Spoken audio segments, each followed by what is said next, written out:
Let's bring in One Nation leader, Senator Pauline Hanson now. Senator, good to see you. Let's start with these ISIS brides. Do you buy this argument that Labor's not involved in the mission to bring them home? Not one bit, Danica. What an absolutely farce that is. He couldn't even answer the question. No, I'm going to say my comments, don't know anything about it.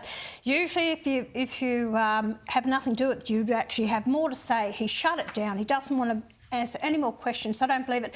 Danica, I don't care. I don't want them here. I've got no time for them whatsoever. I don't want their offspring. And the youngest one at 5 years of age, then I asked the question, they are not an Australian citizen. They were born overseas because they started bringing them back in 2019. I think this is the third lot they're bringing in. So at 5 years of age, I don't believe that we should be actually taking them. They're not Australian citizens if they're born overseas. And these people, they're going to be on the public taxpayer-funded purse for the rest of their lives. These women completely wear the burqa or the full burqa. They won't get employment if they don't have the husbands to provide for them, so the taxpayer will have to. They are bringing their hate. These people are martyrs who will die for the cause and their beliefs. I've been speaking strongly about this for years and years and years, and especially in my maiden speech when I got back into the Parliament in 2016. It concerns me greatly. And if you look at what's happened in England, Birmingham, 30% of Muslims there, and they're taking over the councils. You've got, you know, Sharia law courts. They're losing their identity, their culture in England, and the same damn thing is going to happen here. Well, exactly. I mean, you can't just go over there in the name of ISIS on some sort of romantic jihadi getaway and then decide that you want to come back. Sorry, it's not how it works. It doesn't fit with our value system. I completely agree.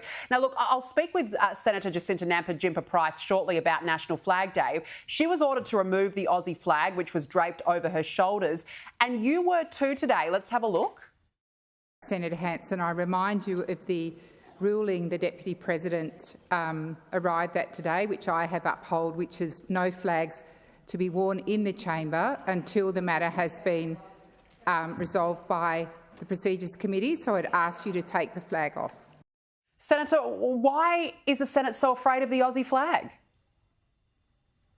Afraid of this. That's what they're afraid of, Danica. And you know what?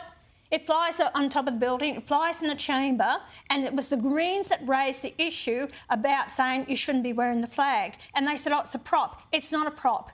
They wear the kaffir every time in the Parliament. No one says anything about it. The President says nothing about it. And it disgusts me that this was raised by the Deputy President, who is actually Liberal, and he raised it and made the decision not to wear it. It is absolutely appalling. And then the Green Senator McKim gets up and says, well, if you allow the Australian flag to be worn in this chamber, then I'm going to wear the Palestinian flag. This is how, you know, this is what our country has come to. I'm so angry about this and I'm so upset by this. You know, the people that on the weekend that walked with pride carrying the Australian flag, we are elected members of Parliament for the Australian people under the Australian flag that people have fought and died for. And we are told we can't display it in our Parliament on the one special day, which is our Australian Flag Day.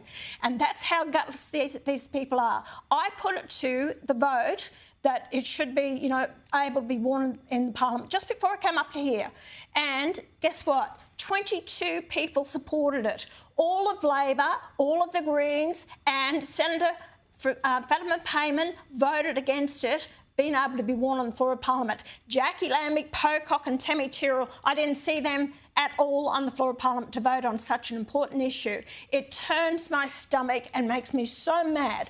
And I'll warn people out there, you keep voting for these bastards that actually don't have pride in our country and our Australian flag, then be prepared to get what we're going to get. And we've seen it now with the division that is happening, the hatred that we see on the streets, the escalating crime, and that's only going to escalate even further unless we take a stand on this and make sure you know who you vote for next time. And certainly never vote for the Greens, the hateful, un-Australian people they are.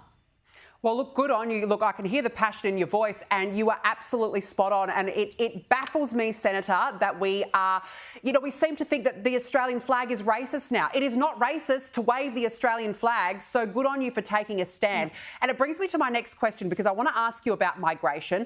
Labor's confirmed it's got no intention to lower the rate of migration. The number of migrants granted permanent residency here will not change this financial year.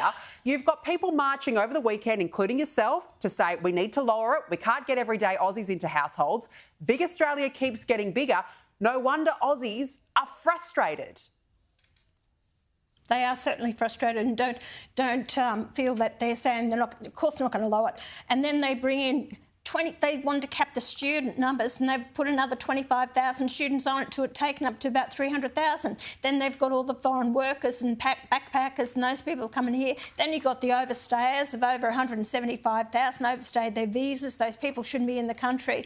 It is absolute basket case of what's happening out there, and no wonder the Australian people are so angry. But I'll keep fighting about the mass migration. It is about mass immigration that's happening here, and it's destroying our standard of living, way of life, and access to services that every Australian has a right to. But the government brings them in purely for the vote, and the fools out there keep voting for them. You're going to suffer. You will suffer.